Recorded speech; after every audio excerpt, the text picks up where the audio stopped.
got a Kenworth T610 transmission fault. Now I go through the process of diagnosing. I replace the sensor harness, replace the gear shift range lever,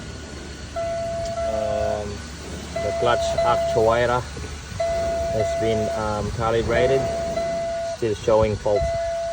I'll keep you updated, guys.